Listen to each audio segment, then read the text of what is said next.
comment on causality of following systems. Comment on causality of following systems. ये आपको कुछ system दे रखा है ना, इसकी कॉजालिटी पे बोल रहे हैं आप कमेंट करिए। आइए देखते हैं।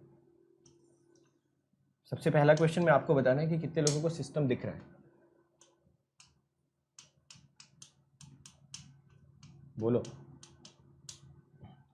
कितने लोगों को यहाँ पे सिस्टम दिख गया? दिख रहा है सिस्टम? चलो फटाफट बताओ। अब देखो क्वेश्चन में आपसे पूछा गया है कॉजल नॉन कॉजल बताना, तो पूरा का पूरा इनपुट उठा के चेंज कर दें या टाइम के अलग अलग वैल्यूज डालें? बोलो।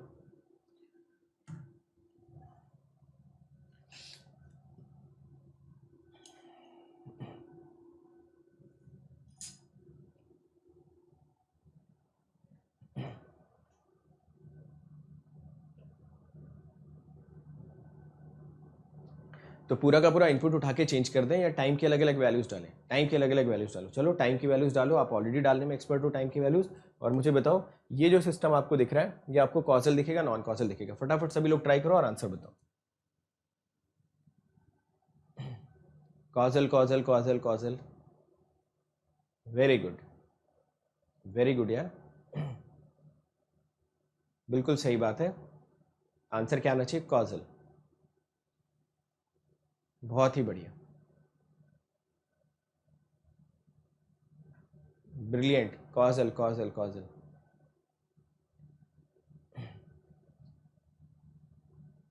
बहुत ही अच्छा, सभी ने बहुत ही बेहतरीन आंसर दिया। आइए देखते हैं यहाँ पे। कल मैंने आपको सिखाया था कि जब भी आपको कॉजल नॉन कॉजल चेक करना हो, स्टैटिक डायनेमिक चेक करना हो, तो टाइम की कितनी वैल्यूज डालनी होती है। जल्दी जल्दी आंसर करते जाएंगे। कल मैंने आपको सिखाया था कि जब भी कॉजल नॉन कॉजल आपको चेक करना है, कॉजैलिटी नॉन कॉजैलिटी चेक करनी है, तो टाइम की कितनी वैल्यूज डालने को मैंने बोला था? बोलो। 5। कौन कौन सी 5 वैल्यूज? आइए देखते हैं। एक तो पॉजिटिव इंटीजर, तो चलो मैंने यहाँ पे डाल दिया t = 2, ये मिल गया x - 4। बहुत खुश हो गए हम, क्योंकि यार यहाँ पे पास्ट की डिपेंडेंसी चल रही थी, इसमें कोई दिक्कत है नहीं। फिर हमने क्या करा, कोई नेगेटिव वैल्यू डाली, ये हो गया y - 2। और जब आप यहाँ पे नेगेटिव वैल्यू डालोगे तो ये -2 का स्क्वायर हो जाएगा, विच बिकम्स x of -4। यहाँ पे भी अगर आप देखो तो -2 क्या है? बड़ा है, -4 छोटा है ना? चेक करते रहो आराम से। तो ये भी क्या हो गया? Output depends on the past value of input. अरे ये तो पता है ना, -2 बड़ा होता है, -4 छोटा होता है, ये सबको पता है। चलो इतना तो पता होना चाहिए ना यार, नंबर लाइन अगर कर रहे हो तो। चलो ये मिला y0 = x0। फाइन। तो यहाँ से आप बता सकते हो आपको क्या मिला। आपने बोला प्रेजेंट मिल गया, है ना? तो ज़्यादातर लोगों ने 99% लोगों ने बस इतना तीन इनपुट्स डाले होंगे या तीन टाइम इंस्टेंसेस डाले होंगे और इसके बाद आंसर बता दिया होगा। ठीक है, तो जो लोग सिर्फ और सिर्फ 3 वैल्यूज डाल के आंसर बता रहे हैं ना, उनके लिए मेरा एक संदेश है कि भाई बाकी दोनों वैल्यूज से क्या प्रॉब्लम है।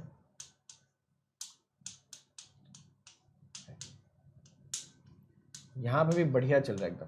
Output depends on the past value of input. अब देखना जब -1/2 डालोगे ना तो सारी की सारी कहानी पलट जाएगी। जब तुम -1/2 यहाँ पे डालोगे ना तो ये हो जाएगा x of -1/4, और इसको आप लिख सकते थे x of -0.5, और ये हो जाता, सॉरी इसको y लिखो ना, ये हो जाता y of -0.5 = x of -0.25। और मेरे भाई अगर तुम इसको थोड़ा ध्यानपूर्वक देखते ना तो यहाँ पे फ्यूचर की डिपेंडेंसी आ चुकी है। तो इन दोनों वैल्यूज से क्या तकलीफ है भाई? इन दोनों वैल्यूज से क्या दिक्कत है आपको? ये तो ठीक है, 2 डाल दिया, -2 डाल दिया, 0 डाल दिया, मैं भी इस बात से एग्री कर रहा हूँ। उसके बाद अगर 1/2 और -1/2 डालना है तो ये कौन डालेगा? बोलो, ये कौन डालेगा? कॉजल बता के सब मस्त हो गए, बहुत ही बेहतरीन। पहले ही क्वेश्चन में झंडे गाड़ दिए, मगर गलत झंडे गाड़े ना आपने। चलो, तो कंसेप्ट जो हम लोग डेवलप कर रहे हैं क्लास में ना, हर एक कंसेप्ट के पीछे, हर एक लॉजिक के पीछे कुछ ना कुछ थॉट प्रोसेस मैंने दिया है। 5 वैल्यू डालने का मतलब ये नहीं कि 5 वैल्यू मैंने बोल दिया तो ऐसे ही बोल दिया। आपको वैल्यूज डाल के चेक करना पड़ेगा। आप नहीं डालोगे, आपसे ब्लेंडर्स ऐसे होते रहेंगे। तो अगर मैंने 5 वैल्यू का कंसेप्ट आपको बता रखा है ना, तो जब तक 5 पे आप क्रॉस चेक ना कर लो तब तक कभी भी फाइनल स्टेटमेंट मत देना। आप हमेशा जल्दीबाजी में इंटीजर्स डालोगे क्योंकि इंटीजर्स हमारे फेवरेट होते हैं, इंटीजर्स हमें अच्छे लगते हैं, बट इसका मतलब ये नहीं कि नॉन इंटीजर्स को आप इग्नोर कर दोगे, अदरवाइज आपके आंसर्स गलत आने लगेंगे। कितने लोगों को लॉजिक समझ में आ गया कहाँ पे ब्लेंडर कर रहे थे? और बड़ा छोटा देखना आना चाहिए मेरे भाई। नेगेटिव में -0.5 आपका छोटा होता है, -2.5 बड़ा हो जाएगा। तो यहाँ पे जो आउटपुट आ रहा है वो फ्यूचर वैल्यू ऑफ इनपुट पे डिपेंड कर गया ना, और एक ही टाइम इंस्टेंट काफ़ी है किसी भी पर्टिकुलर सिस्टम को कॉजल या नॉन कॉजल बनाने के लिए। तो ये जो सिस्टम आपको दिख रहा है ये कैसा सिस्टम है? This is your non causal. पूरा लिखेंगे ना, सिर्फ नॉन कॉजल लिखना नहीं है, नॉन कॉजल सिस्टम भी मैं चाहूँगा आप लिखो अपनी कॉपी में, नॉन कॉजल सिस्टम, या कभी कभी आप इसको एंटीसिपेटरी सिस्टम भी बोल सकते हो, ठीक है। तो पहले एग्जाम्पल ने आपको समझा दिया होगा कि क्वेश्चंस देखने में इजी लग सकते हैं, उनका सॉल्यूशन भी इजी है, बट आपको प्रोसेस ठीक ठीक तरीके से फॉलो कर जाना है, ठीक है। अगले एग्जाम्पल पे चलें, अगले में गलती नहीं करोगे, ठीक है। तो अगले क्वेश्चन में मुझे ये कहने पे मजबूर मत करना कि ब्रिलियंट आंसर और ऐसा, ठीक है। तो जितने भी सज्जन इस सेशन को देख रहे हैं उनको इन दोनों वैल्यू से कोई तकलीफ नहीं होनी चाहिए, ठीक है। चलो अगले पे आते हैं, अगला क्वेश्चन।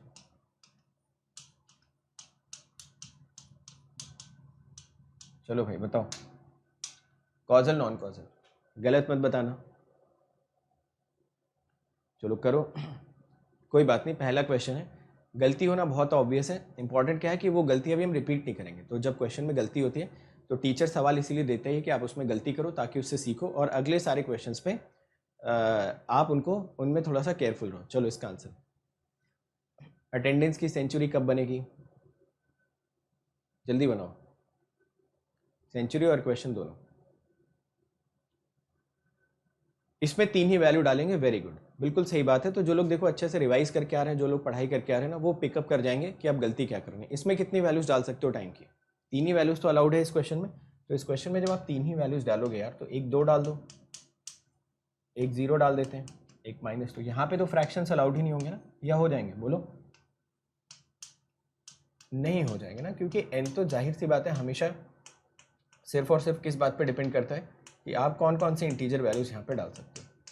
और यहाँ से देखो एक मैसेज भी बहुत क्लियर आपको देखने को मिल जाएगा, वो मैसेज भी मैं आपको बताता हूँ, बट पहले ये आंसर तो लिख लो। ये कहाँ पे आ गया? Past, very good. ये भी कहाँ पे आ गया? पास्ट। ये कहाँ पे आ गया? पास्ट। प्रेजेंट कर लो इसको। तो ये सिस्टम कैसा हो गया? फिर से आ रहा है ना, पूरा पूरा लिखना है, सिर्फ कॉजल मत लिखना। मैं चाहूँगा कि आप अपनी कॉपी में पूरा लिखें साफ साफ कि ये है एक कॉजल सिस्टम,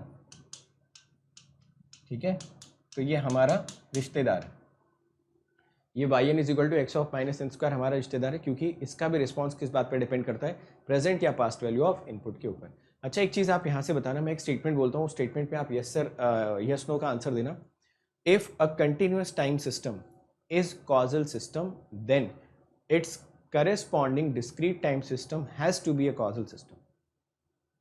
बोलो, बोल रखा है कि अगर आपका जो कंटिन्यूअस टाइम सिस्टम है वो कॉजल सिस्टम है, तो करेस्पॉन्डिंग डिस्क्रीट टाइम सिस्टम भी कॉजल सिस्टम होगा। बताइए।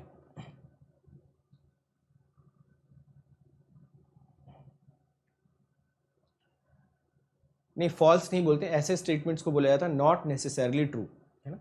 फॉल्स स्टेटमेंट थोड़ा सा गलत है, आप ये बोलो नॉट नेसेसरली ट्रू, ऐसा हो भी सकता है, ऐसा नहीं भी हो सकता है ना, ठीक है। चलो वैसे ही दूसरा statement, if a continuous time system is non causal in nature then corresponding discrete time system has to be non causal in nature. Second वाला बताइए, है ना। तो दोनों ही स्टेटमेंट्स में हम यही बोलेंगे नॉट नेसेसरली ट्रू। इसके पीछे रीजन ये है कि हम कभी भी डायरेक्ट कमेंट करने वाले हैं ही नहीं। इसके पीछे सिर्फ और सिर्फ रीजन ये है कि हम कभी भी डायरेक्ट कमेंट नहीं करने वाले, हम हमेशा टाइम की सारी वैल्यूज डाल के उसके बाद ही हम लोग चेक करेंगे और बताएंगे कि हमारा क्या क्या डिपेंडेंसी मिल रही है, ठीक है ना। लॉजिक सबको समझ में आ गया? चलो, तो ये स्टेटमेंट्स हम लोग लिख नहीं रहे, स्टेटमेंट बोलने के पीछे रीजन सिर्फ और सिर्फ इतना है कि हम ये समझ पाएँ कि हमें कभी भी ऐसे कोई स्टेटमेंट्स को कोरिलेट करना नहीं। चलिए अगला question, yt = x of minus mod। चलो अब इसका भी आंसर बताओ, गलत मत करना, कॉजल नॉन कॉजल। अब तो मैंने आपको बिल्कुल सीधा सीधा रास्ता दे दिया ना, चलते जाओ। अब तो मैंने आपको बिल्कुल सीधा सीधा स्ट्रेट फॉरवर्ड रास्ता दे दिया, आप यहाँ पे चलते जाइए और आंसर बताइए।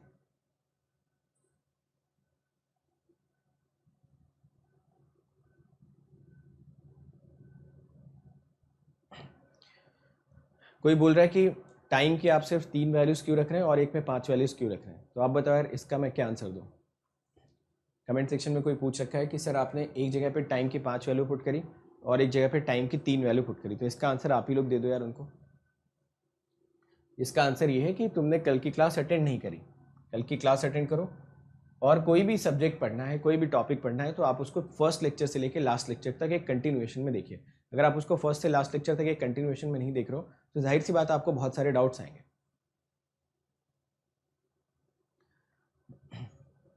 चलो इसका आंसर कॉजल, आइए चेक करते हैं, चेक करिए। तो यहाँ पे अगर हम t की वैल्यू 2 डाल देते हैं तो ये y2 मिल जाएगा आपको x ऑफ -2। अगर हम यहाँ पे t की वैल्यू 0 डाल देते हैं तो y0 आपको मिल जाएगा x ऑफ 0। अगर हम यहाँ पे t की वैल्यू -2 डाल देते हैं तो आपको y ऑफ -2 मिल जाएगा x ऑफ -2। अगर हम यहाँ पे t की जगह पे 1/2 डाल देते हैं, कोई भी आप एक फ्रैक्शन डाल सकते हो जो आपका मन हो, तो ये मिल जाएगा आपको x ऑफ -1/2। और अगर आप यहाँ पे t इज इक्वल टू -1/2 डाल देते हो तो आपको मिल जाएगा y of 1/2 is equal to x of -1/2। आप देख रहे हो कि इस बार सारी की सारी डिपेंडेंसी किस पे आ रही है, या तो पास्ट पे आ रही है या तो आपकी प्रेजेंट पे आ रही है। किसी को कोई दिक्कत है इसमें, तो इसको कॉजल बोल सकते हैं। Yes, this can be called as causal. तो ये प्रेजेंट आपका आ गया, ये आपका आ गया पास्ट, और ये आ गया आपका प्रेजेंट। तो ये सिस्टम कैसा हो जाएगा कॉजल। तो इसमें ऐसा कुछ याद नहीं करना है, इंपॉर्टेंट ये है कि आपको पता होना चाहिए कि ये 5 वैल्यूज डालना कितना इंपॉर्टेंट। आ रहा है सभी को कॉजल सिस्टम। चलो एक और क्वेश्चन करते हैं, चौथा। yn is equal to x of minus mod. चलो फटाफट आंसर बताओ, कॉजल नॉन कॉजल। ठीक है, फिर यहां से मैं आपको दो बहुत ही स्ट्रेट फॉरवर्ड और क्लियर कट स्टेटमेंट्स आपको बताता हूं।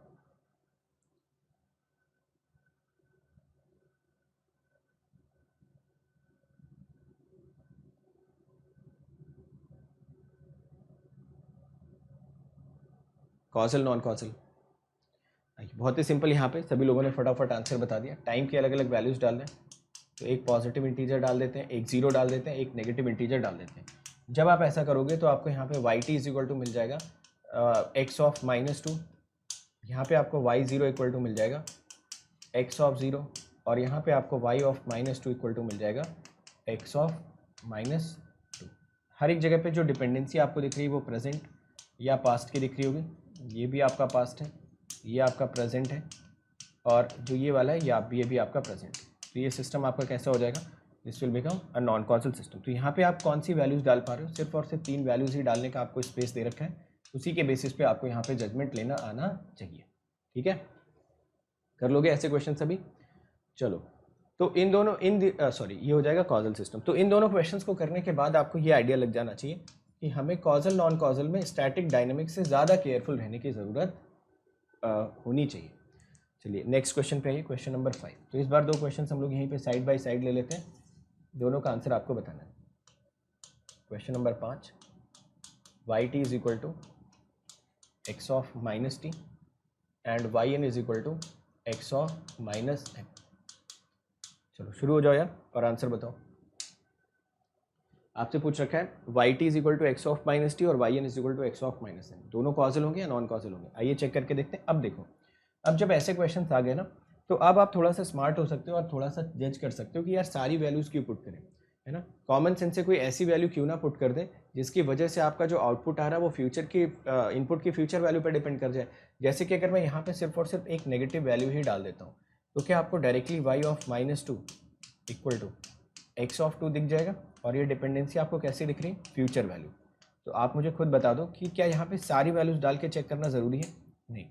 तो बहुत सारे ऐसे क्वेश्चंस भी आपको देखने को मिलेंगे ना, जहाँ पे आपको सारी वैल्यूज डालने की ज़रूरत होगी ही नहीं, आप सिर्फ एक या दो वैल्यूज डाल के जज कर पाओगे कि आपका जो सिस्टम है वो कॉजल है या नॉन कॉजल है। तो ये कैसा सिस्टम आपका बन गया, this becomes a non causal system. System जरूर लिखेंगे आप साथ में, नॉन कॉजल तो खैर लिखना ही लिखना। यहाँ पे भी अगर मैं n की एक नेगेटिव इंटीजर वैल्यू डाल देता हूँ तो ये मुझे मिल जाएगा y of -2 is equal to x of 2।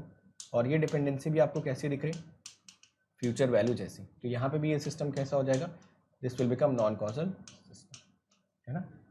तो देखो हर क्वेश्चन की ना रिक्वायरमेंट अलग अलग है, सब में ऐसा नहीं आंख बंद करके वैल्यूज ही पुट करे जा रहे 5 के 5 हो। आप ये चेक कर लो, अगर किसी क्वेश्चन में सीधा सीधा दिख रहा है कि यार यहाँ पे मैं जो भी वैल्यूज डाल रहा हूँ उस वैल्यूज के करस्पॉन्डिंग मुझे डायरेक्ट दिख पा रहा है कि ये नॉन कॉजल सिस्टम हो जाएगा, या आउटपुट इनपुट की फ्यूचर वैल्यू पर डिपेंड कर जाएगा, तो वहाँ पे अननेसेसरी हम सारी वैल्यूज क्यों पुट करें। हाँ, कुछ टाइप के क्वेश्चन ऐसे होंगे जहाँ पे आपको सारी वैल्यूज पुट करनी पड़ सकती है। चलो अगले क्वेश्चन पे आइए, क्वेश्चन नंबर 7 और 8।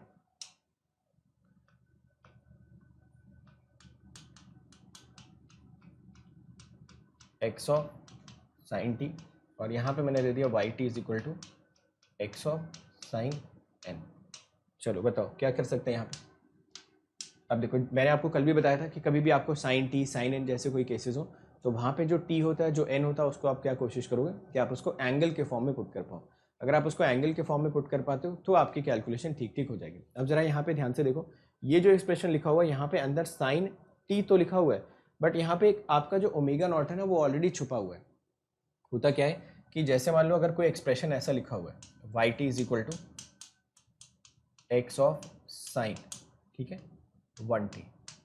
तो असल में अगर आप देखोगे ना तो इस 1 की यूनिट कितनी है, रेडियन पर सेकंड, क्योंकि ये 1 तो आपका क्या है ओमेगा नॉट और इसकी यूनिट कितनी है सेकंड, है ना, समझ आए। तो आप यहाँ पे 1 की यूनिट जो देख रहे हो ना वो तो रेडियन पर सेकंड ऑलरेडी है, तो ओवरऑल जो यहाँ पे टी आपको दिख रहा है ना उसकी यूनिट कितनी मिल जाएगी। वैसे तो टी की यूनिट सेकंड्स में होती है, बट टी इंटू 1 की यूनिट आपको हमेशा किस में दिख जाएगी, सेकंड्स में ही दिखेगी। तो ये पॉइंट सॉरी टी इंटू 1 की यूनिट आपको हमेशा रेडियन में ही दिखेगी, ये पॉइंट आपको याद रखना है। सिमिलर तरीके से यहाँ पे भी इसको एन कर लेते हैं, समझ गए। तो बहुत सारे बच्चों का ये डाउट होता है कि सर आपने टी की वैल्यू को एंगल के फॉर्म में कैसे पुट कर दिया, तो वो एंगल के फॉर्म में नहीं होता है एक्चुअली। जो यहाँ पे ओमेगा नॉट होता है ना वो 1 होता है, तो जब आप उसको सेकेंड्स में रखते हो ना तो वो पूरा का पूरा अपने आप ही रेडियंस की तरह प्रोसेस हो जाता है। देखिए यहाँ पे भी इस 1 की यूनिट कैसी है, रेडियन पर सेकेंड, और जाहिर सी बात है ये एन की यूनिट है सेकेंड, है ना। तो अगर आप यहाँ पे टी इज इक्वल टू, देखो सपोज मैं यहाँ पे t is equal to pi put करता हूँ तो ये मिलेगा। अच्छा ये टी इज इक्वल टू जो आपने पाई पुट किया तो यहाँ से आपको y of pi is equal to मिल जाएगा एक्स ऑफ साइन पाई। तो यहाँ पे जो पाई आपको दिख रहा है ना it is actually coming in radiance. ये एक बार आप मुझे बता दो ये कितने लोग समझ गए। हाँ कॉजल नॉन कॉजल तो हम बता देंगे, बट यहाँ पे एक छोटा सा फैक्टर है जो मैं आपको समझाना चाह रहा था। अगर आप इसमें कन्विंस्ड हो तो एक बार मुझे बता दो, फिर आगे से ऐसे क्वेश्चंस में आपको डाउट नहीं आएगा, ठीक है। तो जैसे सपोज आपने यहाँ पे टी इक्वल टू पाई रखा, तो जब ये t equal to pi seconds यहाँ पे जाएगा ना तो वो overall t equal to pi radians में कन्वर्ट हो जाएगा, है ना। क्योंकि जाहिर सी बात है जब साइन के साथ पाई लगा होगा तभी तो आप उसकी वैल्यू बता पाओगे ना कि वो 0 है या फिर उसकी वैल्यू 1 है। जैसे यहाँ पे पाई/2 आपने लिख दिया, माइनस पाई लिख दिया, तो जब तक इसकी यूनिट रेडियन नहीं होगी तब तक आप साइन ऑफ रेडियन की वैल्यू कैसे कैलकुलेट करोगे। साइन ऑफ सेकेंड की वैल्यू तो कभी कैलकुलेट नहीं होती ना, साइन के साथ जो भी अटैच होता है वो आपका क्या होता है एंगल, तो उसकी वैल्यू रेडियन या फिर आपकी डिग्री में होनी चाहिए। चलो खैर हमने यहाँ पे डाला था t equal to pi seconds और वो कन्वर्ट हो गया t equal to pi radians. तो अब यहाँ पे तो आंसर बहुत क्लियर है कि y इज इक्वल टू पाई पे तो x ऑफ 0 मिल रहा है आपको, तो यहाँ से डिपेंडेंसी पास्ट की दिख रही है। बट बहुत क्लियर है कि यहाँ पे अगर मैं माइनस पाई डाल देता तो मेरा ये नॉन कॉजल भी आ जाता है, जैसा कि आप में से बहुत सारे लोग बता भी रहे हो। तो अगर सपोज मैं t equal to minus pi second डालता यहाँ पे तो ये होता y of minus pi is equal to x of sine minus pi radians, और ये आपको क्या मिल जाता है एक्स ऑफ 0।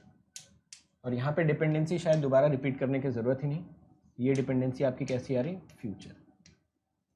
तो पहला वाला तो कैसा हो गया नॉन कॉजल, पूरा बोला करो यार, नॉन कॉजल सिस्टम बोलना आपको बहुत ज़रूरी है, ठीक है। चलिए सिर्फ नॉन कॉजल मत बोला करो, पूरा बोलिए नॉन कॉजल सिस्टम, उसमें थोड़ी सी क्लैरिटी ज़्यादा है। चलो फर्स्ट पार्ट कितने लोगों का क्लियर हो गया। तो फर्स्ट पार्ट का आंसर भी और फर्स्ट पार्ट के पीछे का जो लॉजिक है वो दोनों ही बहुत अच्छे से क्लियर होना चाहिए। पहले तो मैंने आपको समझाया सेकंड कैसे रेडियन में कन्वर्ट हो रहा है, टी की यूनिट हमेशा सेकंड रहेगी, वो यहाँ पे जाने के बाद रेडियन में कन्वर्ट हो जाएगी। और अगर आप पाई डालते हो तो आपको ऐसा मिल जाएगा, बाकी माइनस पाई डालोगे तो आपको एक्स ऑफ 0 मिल जाएगा, ठीक है। तो फर्स्ट वाला पार्ट सभी को क्लियर हो गया। यहाँ पे बताना एन की कौन सी वैल्यूज पुट कर सकते हैं। यहाँ पे अगर आप देखो तो एन की सिर्फ और सिर्फ इंटीजर वैल्यूज ही आप डाल सकते हो ना। तो यहाँ पे अगर आप एन की कोई इंटीजर वैल्यू डालना चाहते हो तो कौन सी इंटीजर वैल्यू एन की यहाँ पे डालें ताकि इसकी वैल्यू हम लोग कैलकुलेट कर पाए। बोलिए। तो यहाँ पे ना सिर्फ और सिर्फ आपको इंटीजर वैल्यूज डाल के चेक करना पड़ेगा। जैसे अगर आपने यहाँ पे एन की कोई इंटीजर वैल्यू डाली और यहाँ पे जो आप साइन की वैल्यू चेक कर रहे हो, ये वैल्यू चेक करिए और उसके बाद बताइए कि यहाँ पे जो डिपेंडेंसी आ रही है वो आपकी पास्ट पे आ रही है या फ्यूचर पे आ रही है। तो अब यहाँ पे तो आप टी इज इक्वल टू पाई नहीं डाल सकते, जैसे आपने यहाँ पे डाला ना, तो आपने यहाँ पे टी पाई डाला, यहाँ पे आप एन तो पाई नहीं डाल सकते। तो एन की यहाँ पे जो आपको वैल्यू डालनी पड़ेगी वो आपको कोई इंटीजर वैल्यू ही डालनी पड़ेगी। आप चाहो तो आपको इंटीजर वैल्यू डाल के चेक कर लो, यहाँ पे भी आप प्रूफ कर सकते हो। जैसे मान लो अगर मैं यहाँ पे एन इक्वल टू 4 ले लेता हूँ बाय द वे, तो ये मिलेगा y of 4 is equal to x of sine 4, है ना। तो ये डिग्री में आपको कैलकुलेट करके डालना पड़ेगा। या मान लो मैं एक नेगेटिव वैल्यू ले लूँगा, y of 4 is equal to x of sine -4, ठीक है।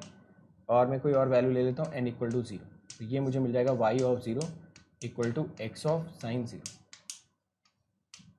ठीक, चेक कर लो एक बार इसको, फिर मैं एक पॉइंट यहाँ पे आपको और समझाता हूँ। ठीक है, यहाँ पे -4 कर लो।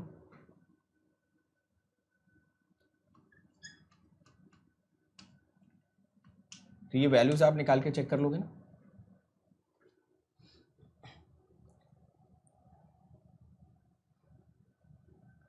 देखो अब एक चीज मैं इसमें और समझा देता हूँ कि ऐसे क्वेश्चंस में आप और क्या सोच सकते थे।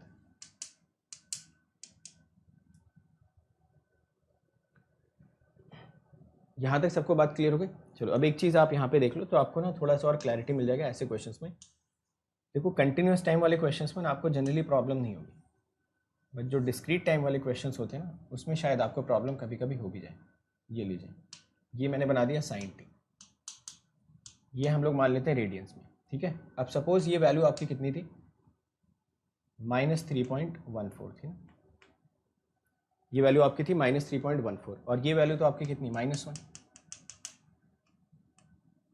ये वैल्यू हो गई आपकी प्लस, ये वैल्यू आपकी हो गई 3.14/2,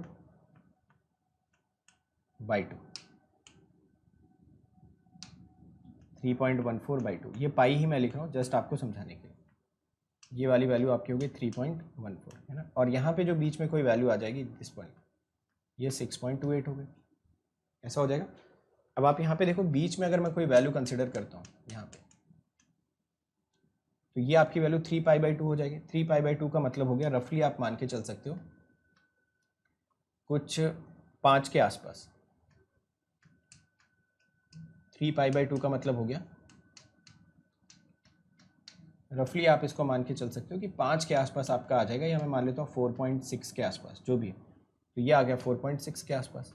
तो आप मुझे बता सकते हो जब आप -4 पे वैल्यू कैलकुलेट करोगे, ये यहाँ पे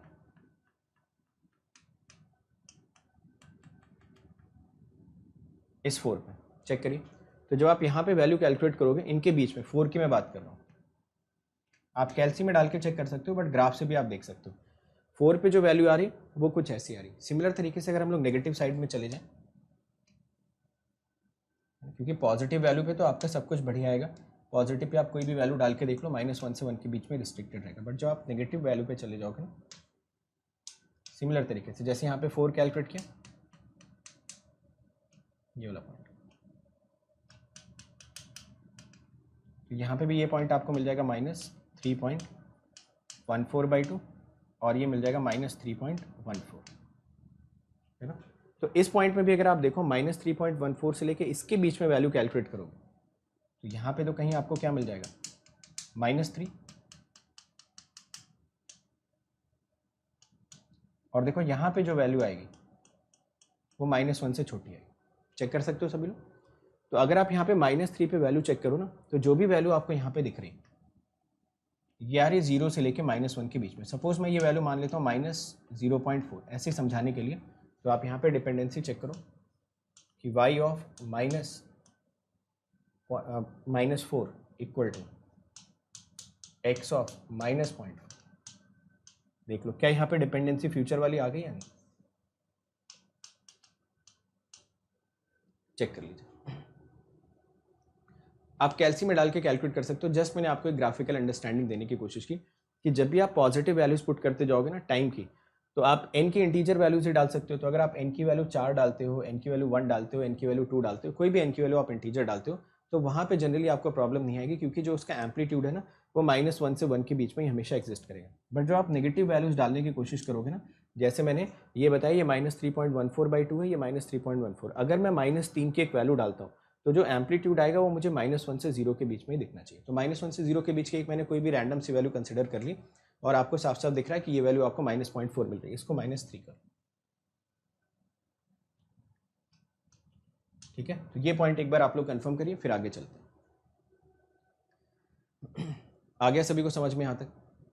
हाँ, आप डायरेक्ट वैल्यूज डाल के भी चेक कर सकते हो, जैसे मैंने यहाँ पे डाला ना, तो बहुत सारे लोगों ने डायरेक्टली इसको डाल के कन्वर्ट कर लिया होगा, बट इसमें याद रखना ये जो वैल्यूज आप पुट करना ना, इनको रेडियंस में डालना हमेशा। ठीक है, तो इसको डिग्री में मत डाल देना, आप कैल्सी में मोड चेंज कर लेना रेडियन, जैसे ही मोड रेडियन चेंज करोगे आपको पता चल जाएगा वैल्यूज की डिपेंडेंसी क्या है। बट अगर आप वैल्यूज की डिपेंडेंसी डायरेक्टली चेक करना चाहते हो ग्राफ से, तो ग्राफ से भी आई होप सभी को दिख रहा होगा साफ साफ कि अगर हम ये -3 पे वैल्यू चेक करते हैं, देखो ये -3.14/2 हो गया और ये -3.14 हो गया, तो इसके बीच में कहीं ना कहीं पे -3 आपका लाई करेगा, और -3 पे अगर आप वैल्यू चेक कर लो किसी इंटीजर वैल्यू पे, तो एक वैल्यू आपको ऐसी मिलेगी जो -1 से 0 के बीच में एग्जिस्ट करेगी। तो जाहिर सी बात है जो आपका आउटपुट आ रहा है it is depending on the future value of input. समझ गए? चलो, तो दोनों ही अंडरस्टैंडिंग रखना, क्योंकि अगर क्वेश्चन थोड़ा सा टिपिकल उसको बनाना होगा ना, तो कभी कभी ग्राफ की भी मदद ली जा सकती है। जैसे मैं आपको आगे क्वेश्चंस करवाऊंगा जहाँ पे 1-2 क्वेश्चंस में हम लोग क्वाड्रेटिक ग्राफ बना के भी चेक करेंगे, क्योंकि वहाँ पे वैल्यूज निकालना डायरेक्टली बड़ा मुश्किल हो जाएगा। ठीक है,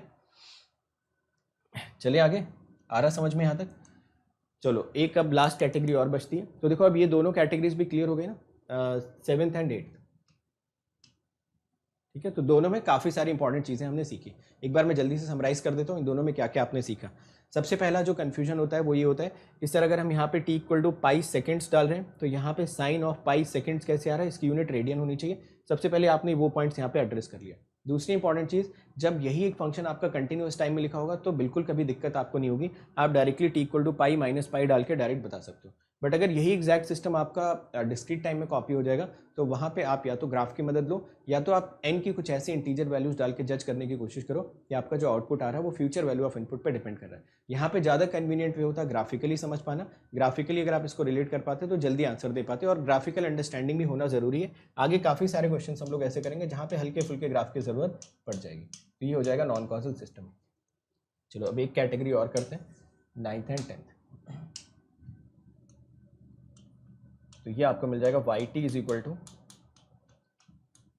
x ऑफ √t, और ये आपको मिल रहा है yn = x ऑफ √n। चलो फटाफट यहाँ पे बताइए आंसर। ठीक है, यहाँ पे हल्का फुल्का डोमेन का भी आइडिया लेंगे।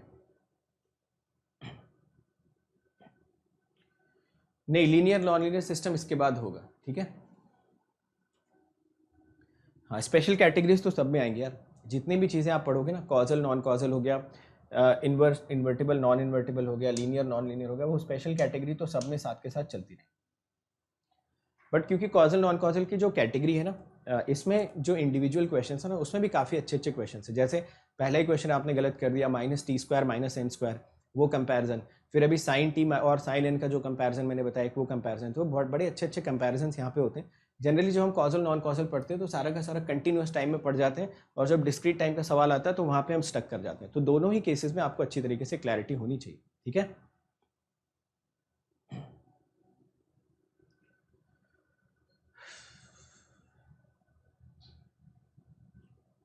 क्या 2022 का टॉपर अभी से बता दिया तुमने, तो यहाँ क्या कर रहे हो भाई?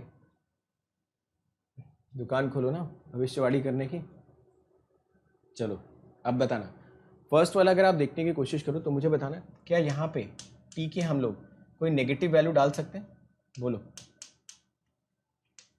कितने लोगों को लगता है कि सर टी की नेगेटिव वैल्यू यहाँ पे डाल सकते हो? अब देखो, अभी तक मैंने आपको क्या बताया था कि टी की आप 5 वैल्यूज डाल सकते हो, बट अगर फंक्शन ही ऐसा आ गया तो क्या ये ऑलरेडी नेगेटिव वैल्यूज को रिस्ट्रिक्ट कर देगा? बिल्कुल कर देगा रिस्ट्रिक्ट। तो यहाँ पे टी की तो हम कोई नेगेटिव वैल्यू तो डाल ही नहीं सकते। तो यहाँ से आपके पास ऑप्शंस क्या क्या बचेंगे, y2 = x of √2, y0 = x of 0। Her question में ना कुछ खास बात है जो हम लोग कर रहे हैं, हर एक क्वेश्चन को बहुत केयरफुली समझना, आंसर निकालने की जल्दी में नहीं रहना है, कंसेप्ट को समझने की जल्दी में नहीं रहना। जल्दी कब करेंगे? समझने के बाद, जब क्वेश्चंस लगा लेंगे, जब टेस्ट सीरीज देने जाएंगे। मैंने आपको पहले ही बताया स्पीड हमेशा आपकी इंप्रूव होनी चाहिए टेस्ट सीरीज में, और ज्ञान आपका दिखना चाहिए हमेशा फाइनल रिजल्ट में। तो सारे के सारे आपको दिख रहा होगा पास्ट और प्रेजेंट। ज्ञानी वही है जो रैंक लेके आए, उसके अलावा सारे ज्ञान आपके धरे के धरे रह जाएंगे। चलिए, तो ये सिस्टम आपका कैसा हो गया, कॉजल सिस्टम, है ना। आंसर हमेशा पूरा देना है कमेंट सेक्शन में, कंप्लीट तरीके से आपको लिखना है कॉजल सिस्टम। जब तक आप कॉजल सिस्टम नहीं लिखोगे तब तक आपका ये डिपेंडेंसी समझना थोड़ा सा मुश्किल है, ठीक है। चलो ये पहला, अरे इसकी वैल्यूज एक बार लिख लेते हैं दोबारा से।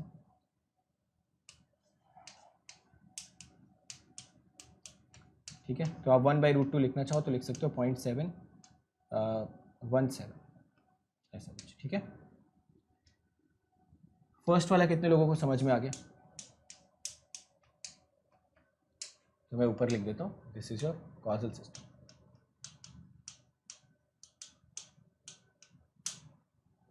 आ गया फर्स्ट वाला समझ में। चलो आगे चलते हैं, इसकी बात करते हैं। यहाँ पे देखो n की कौन कौन सी वैल्यूज आप डाल सकते हो, 0 और पॉजिटिव इंटीजर, है ना, क्योंकि यहाँ तो फ्रैक्शन भी नहीं चलेगा और फ्रैक्शन के साथ साथ आपका दूसरी वाली वैल्यू भी नहीं चलेगी। तो अगर आप यहाँ पे चेक करिए, यहाँ पे 1/2, एक सेकेंड, ये तो फ्यूचर वैल्यू पे डिपेंड हो गया।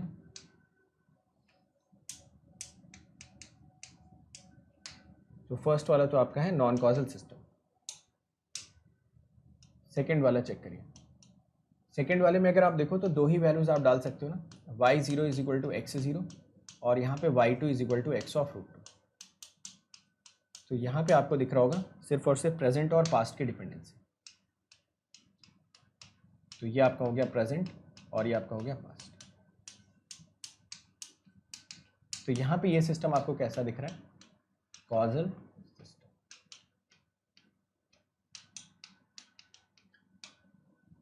ठीक है, फर्स्ट वाले में हाँ कोई भी वैल्यू डाल के देख सकते हो, 1/2 डाल लो, 1/4 डाल लो, दोनों ही केसेस में आपको फ्यूचर वैल्यू की डिपेंडेंसी दिख जाएगी।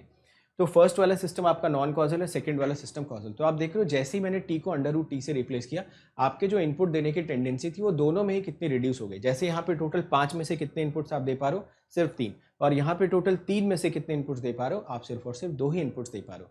तो दोनों ही केसेस में आपको ये बात समझनी चाहिए कि अगर हमारे टी पे कुछ ऐसे फंक्शंस लगे हुए हैं, जैसे मान लो x के साथ ln t लग गया, या x के साथ कोई ऐसा फंक्शन लग गया जिसकी डोमेन ऑलरेडी हमको पता है, तो हमेशा जो टाइम और n की वैल्यूज आप पुट करोगे वो उसकी डोमेन में पुट करोगे। जैसे मान लो अगर मैं यहाँ पे लगा देता x(ln t), तो आप मुझे बता सकते थे उस केस में क्या हम t की नेगेटिव वैल्यू डाल सकते थे या नहीं, बताइए। जैसे अगर मैं यहाँ पे t की जगह ln t डाल देता, या वहाँ पे n की जगह पे ln n डाल देता, या फिर मैं अंदर अगर मैं 1/t डाल देता, तो आप ऐसे क्वेश्चंस में याद रखना कि जो अंदर वाला t होता है वो सिर्फ और सिर्फ वही वैल्यूज एक्सेप्ट करता है जो उसके डोमेन में प्रेजेंट होती है। अगर वैल्यू उसके डोमेन में प्रेजेंट नहीं है तो उस केस में आप क्या बोल सकते हो कि जो हमारा आउटपुट आने वाला है वो हमारा आउटपुट आने वाला है वो सिर्फ और सिर्फ उन्हीं टाइम इंस्टेंस पे डिपेंड करेगा जो उसके डोमेन में लाई कर रहे हैं। एक एग्जाम्पल और करते हैं, तो ये वाला कंसेप्ट भी आपको समझ में आ जाएगा। पिछला वाला तो सबको समझ में आ गया ना, तो वैल्यूज पुट करने में तो कोई प्रॉब्लम है ही नहीं। चलो एक बार इसमें बस मुझे ये बता दो कि टाइम की कौन कौन सी वैल्यूज यहाँ पे आप डाल सकते हो। यहाँ पे चेक करिए टाइम के आप कौन कौन सी वैल्यूज डाल सकते हो। अब देखो यहाँ पे आप खुद मुझसे बोलोगे कि सर टाइम की एक तो पॉजिटिव इंटीजर भी आप डाल दो, 0 भी आप डाल सकते हो, पॉजिटिव फ्रैक्शन भी डाल सकते हो, बट यहाँ पे टी के आप नेगेटिव वैल्यूज नहीं डाल सकते, क्योंकि ln t की अगर आप ग्राफ देखोगे, ln t के बारे में आपको हल्का फुल्का आइडिया होगा, तो आपको पता होना चाहिए कि ln t के ग्राफ में t का जो डोमेन होता है वो सिर्फ और सिर्फ पॉजिटिव वैल्यूज ऑफ t को कंसिडर करता है। वैसे यहाँ पे भी अगर आप n की वैल्यूज चेक करो तो आप 2 डाल सकते हो, 0 फ्रैक्शन तो वैसे ही अलाउड नहीं, ठीक है। तो ये कैटेगरी भी बड़ी इंपॉर्टेंट होती है। आ रहा है सबको आसानी से समझ में सारी बातें, बस आप ये वैल्यूज डालो, और क्योंकि हमेशा ये इंक्रीजिंग ग्राफ होता है ln का, ln2 की वैल्यू हमेशा 2 से तो बहुत कम ही आएगी, ठीक है। अब देखो आपने यहाँ पे t = 0 डाला और 1/2 डाला,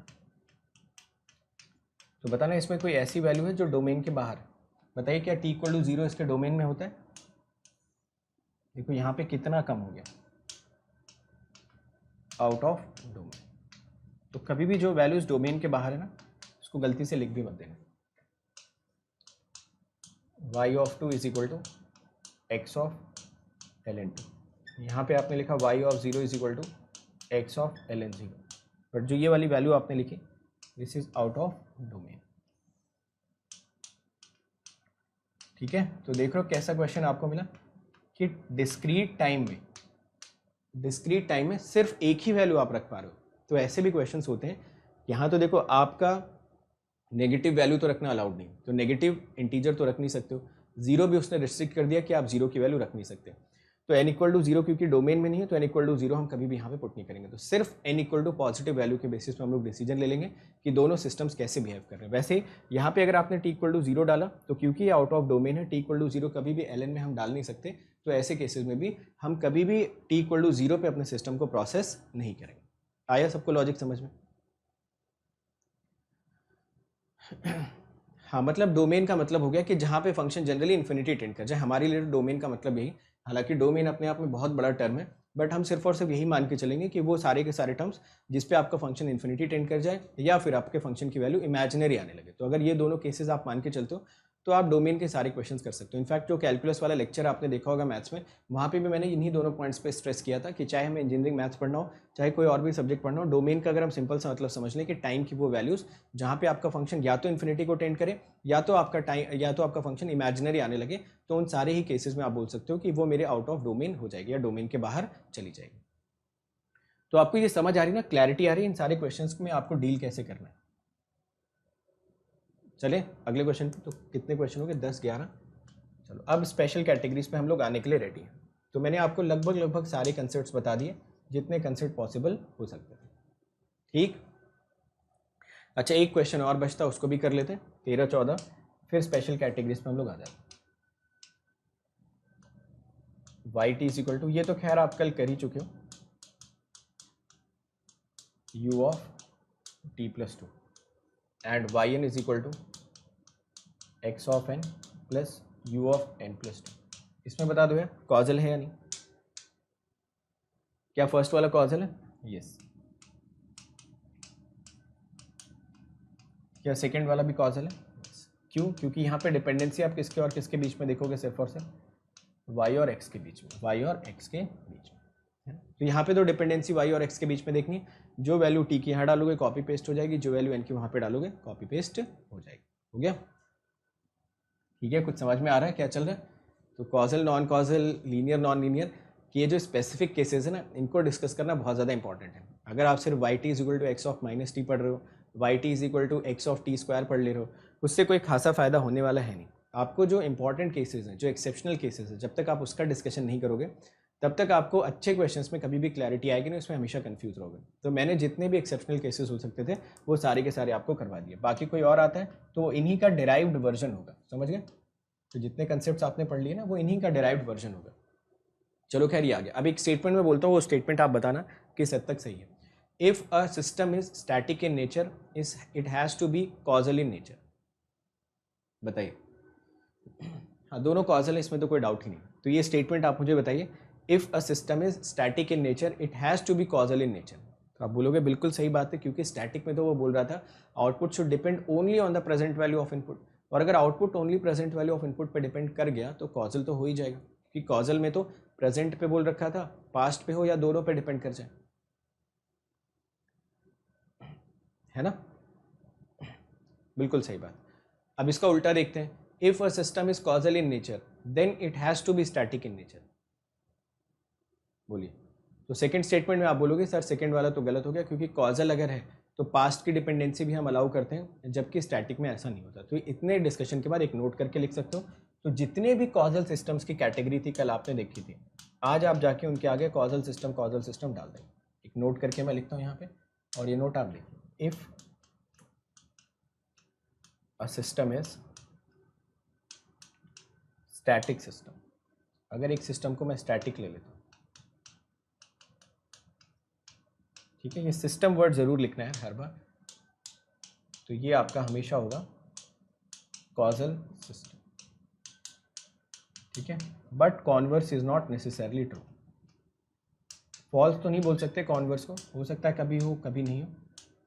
converse is not necessarily true, याद रखोगे इस बात को।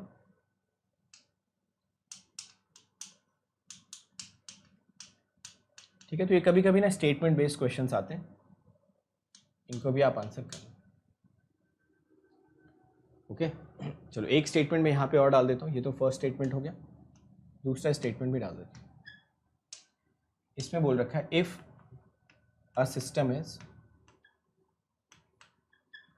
Non causal system, if a system is non-causal system then it has to be a dynamic system, it has to be a dynamic system, but converse is not necessarily true। Second वाला भी एक बार process करो, second वाला भी देखिए और answer बताइए। it has to be a dynamic system but converse not necessarily true।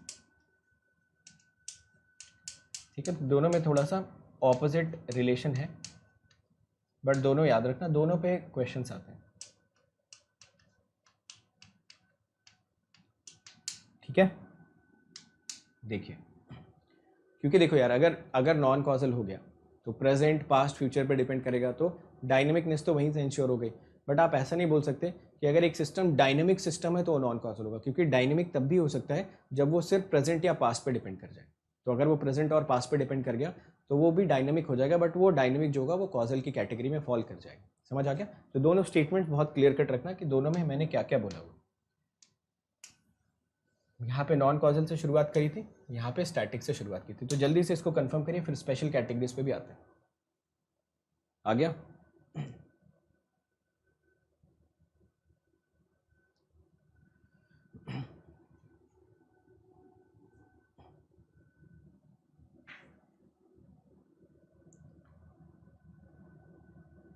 बिल्कुल सही बात है। अगर देखो डायनेमिक आ गया तो डायनेमिक का मतलब आपका प्रेजेंट और पास्ट पे भी डिपेंडेंसी हो सकती है ना, तो वो पर्टिकुलर डायनेमिक आपका कॉजल की कैटेगरी में जाके फॉल कर जाएगा। जबकि अगर आप यहाँ पे देखो तो स्टैटिक आपका हमेशा कॉजलनेस में कन्वर्ट होगा, या आपके जितने भी सिस्टम स्टैटिक होंगे, मतलब आपने कल जितने भी क्वेश्चंस किए थे वो सारे के सारे बाय डिफॉल्ट क्या भी थे, कॉजल सिस्टम्स भी थे। तो आज जाना है आपको उन सारे सिस्टम्स के आगे आपको कॉजल भी लिख देना है। ठीक है, चलो तो एक बार देख लेते हैं आज की क्लास में क्या क्या हम लोगों ने पढ़ा, फिर उसके बाद आगे देखते हैं। तो आज की क्लास काफ़ी ज़्यादा कंसेप्चुअल, तो जैसे जैसे आप आगे बढ़ते जाओगे इस तरीके के कंसेप्ट्स आपको और मिलते जाएंगे। सबसे पहले मैंने शुरुआती कॉजल सिग्नल से करी, ताकि आपके दिमाग में मैं ये बिठा दूं कि हम कॉजल सिग्नल नहीं पढ़ रहे हैं आज की क्लास में, कॉजल सिस्टम पढ़ने वाले। और कॉजल सिस्टम की डेफिनेशन बहुत ही सिंपल थी कि ऐसे सारे के सारे सिस्टम्स जिनका आउटपुट प्रेजेंट या पास्ट वैल्यू ऑफ इनपुट पर डिपेंड करता है, जैसे हम लोगों का। फिर मैंने आपको कुछ एग्जाम्पल्स दे के समझाया। पहला एग्जाम्पल आपने गलत किया क्योंकि आपके पास आदत नहीं थी 5 की 5 वैल्यूज़ को डालने की और इनको क्रॉस चेक करने की। यही एग्जाम्पल जो आप x of minus n square में लेके गए, तो आपने यहाँ पे इंटीजर वैल्यूज डाली और बताया सिस्टम कॉजल हो जाएगा। तो यहाँ से एक हमें आइडिया रफ सा मिला कि कंटिन्यूस टाइम का causal non causal nature discrete time के कॉजल नॉन कॉजल नेचर में कभी भी एज इट इज ट्रांसफर नहीं करेंगे, थोड़ा सा वेट करेंगे, और इनफैक्ट दोनों में अलग अलग क्रॉस चेक हम लोग करके देखेंगे हमेशा से। सेकेंडली उसके बाद कुछ और क्वेश्चंस के जहाँ पे आपने वैल्यूज डाल के चेक किया। ये सारे क्वेश्चंस तो आसान थे, आपने आसानी से आंसर बता दिए, बट 7वां 8वां जो केस था वो काफ़ी ज़्यादा इंपॉर्टेंट था। इसमें मैंने रेडियन पर सेकंड और रेडियन के यूनिट के बारे में आपको समझाया, और ग्राफ से भी आपको आइडिया दिया कि कभी कभी हो सकता है आपके पास कैलसी में वैल्यू कैलकुलेट करने की जगह ना हो, या आप कैलसी से जज ना कर पाओ, तो आप ग्राफ से भी बड़ी आसानी से जज कर सकते थे। फिर मैंने आपको कुछ ऐसे क्वेश्चंस कराए जहाँ पे आप टाइम की वैल्यूज़ में 5 वैल्यू और एन की वैल्यू में 3 वैल्यूज़ डालने के साथ साथ डोमेन का भी फिल्ट्रेशन लगाओगे। तो टाइम में 5 वैल्यूज अलाउड थी, बट हो सकता है डोमेन आपके नेगेटिव वैल्यू ही अलाउ ना करें, तो वहाँ पे सिर्फ 3 वैल्यूज ऑफ टी की रह जाएंगी, या कुछ स्पेसिफिक वैल्यूज ऑफ एन की रह जाएंगी। तो जो सबसे बड़ा सैम्पल स्पेस है वो 5 वैल्यूज का है, यहाँ पे 3 वैल्यूज का है। ये कम ज़्यादा भी हो सकता है depending upon the domain which is allowed by the given function. वैसे आपने यहाँ पे देखा y t is equal to x l n t में, तो यहाँ पे तो इसने पॉजिटिव और फ्रैक्शन तो अलाउ करा, इसने जीरो भी यहाँ से फिल्टर आउट कर दिया। वैसे यहाँ पे भी इसने पॉजिटिव वैल्यू ऑफ एन तो अलाउ करी, जीरो यहाँ से फिल्टर आउट कर दिया। तो 5 वैल्यू जो मैंने आपको बताया वो मैक्सिमम पॉसिबल केस है टी की, 3 वैल्यू मैक्सिमम पॉसिबल केस है एन की। अब ये 5 और 3 में से ये कम या ज़्यादा हो सकते हैं depending upon the domain that we are treating. यहाँ तक अगर किसी को कोई दिक्कत है तो बताइए, फिर आगे चलते हैं। और बाकी ये लास्ट के दोनों स्टेटमेंट्स आ गया।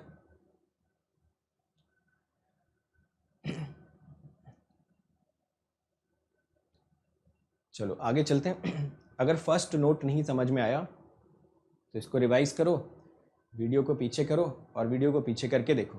तो देखो जिसको नहीं समझ में आ रहा है, जो थोड़ा सा स्लो है समझने में, या उसको नहीं समझ में आ रहा, तो यूट्यूब ने यार आप जैसे लोगों के लिए फीचर दे रखा है कि आप स्पीड को 0.75 कर सकते हो, 0.5 कर सकते हो, 0.25 तक का ऑप्शन दे रखा है कि 0.25 कर लो, और एक एक लेटर सुनो, वर्ड सुनने की बात जाने ही दो, आप चाहो तो यूट्यूब ने ऐसा फीचर दिया कि अगर मैं if a system is static बोल रहा हूँ ना, तो आप एक एक लेटर सुन सकते हो कि टीचर बोल क्या रहा है। सेकेंडली, आपको अगर लगता है पीछे वाला कुछ छूट गया तो थोड़ा सा पीछे जाओ, वीडियो को बैकवर्ड करो और उसको वापस से देख लो।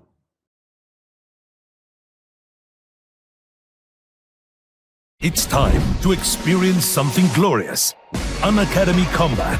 Compete, crack, conquer.